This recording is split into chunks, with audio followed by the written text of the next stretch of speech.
Ngayon, ating balikan ang site at palatandaan. Ay oo nga pala, bago ko simulan, meron po ako contact dito at may kakayahang maghukay ng malakihang proyekto. May kagamitan, kakayahan at impluensya. Kaya bago ka magreklamo, ay hindi para sa iyo ito. Ito ay para sa gustong matuto. Isa-isahin natin kasi marami ito.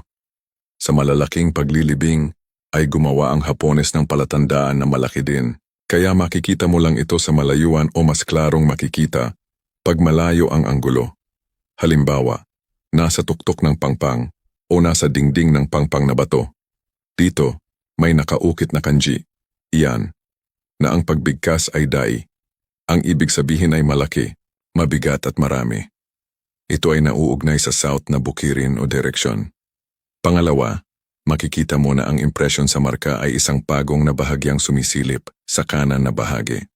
Yan, papunta sa bagsakan ng tubig.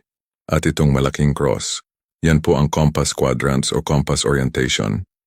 Diyan na bahagi ka kukuha ng compass orientation.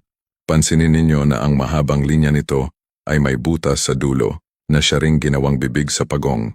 Ang ibig sabihin, tinuturo niya ang pintuan ng lagusan na nakabuka o may butas. Ang butas na yan ay papasok patungong lagusan. Ang problema nga lang natambakan ng bato, graba at higit sa lahat garaming tubig na walang paghinto. This was well-prepared site and engineered to protect what is hidden. Ang tanong saan papunta ang lagusan? Mula sa nakabukas na pintuan ay may dalawang lagusan. Diyan na direksyon ang pupuntahan ng lagusan. Pansinin nyo rin na ang direksyon ng lagusan ay naaayon sa dalawang linya ng quadrants na ito. Magkatugma po sila. Kapag ganitong tipo ng palatandaan na nakakabig, ang bahagi ng kabig ay siya ring linya patungo sa imbakan ng deposito. Kaya ito ay nasa pakanan. Ang isang curvature marker na pakanan ay nakalingon yan sa southeast to south direction at kakabig sa southwest na direction. Yan. Pa-southwest yan ang isang lagusan at ang isa naman ay pa-northeast. Sa ating ginawang pagsusuri, may tatlo tayong pwedeng tingnan.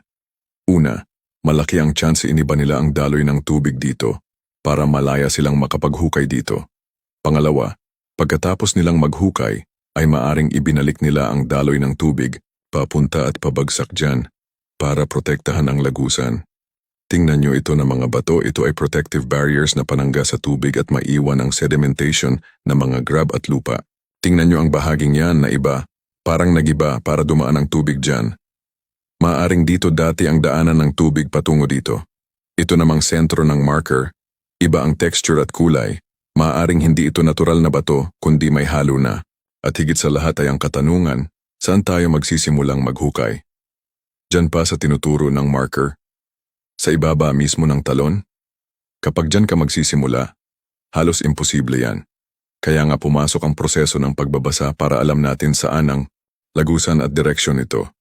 Ngayon, sa nakakaalam at may impluensya dito, maari itong trabahuin. Ang tanong, sa anong paraan? Ito ang tinatawag natin na bypass. Hindi tayo daan sa entrance kundi sa lagusan. Sa unahan natin sasalubungin pababa ang tunnel. Diyan o dito pwede bumaba o magbutas. Dito na papasok o maaaring gamitan ng scanner sa tapat dito kung may mahanap na void or empty space sa tinatantya nating tunnel mainline.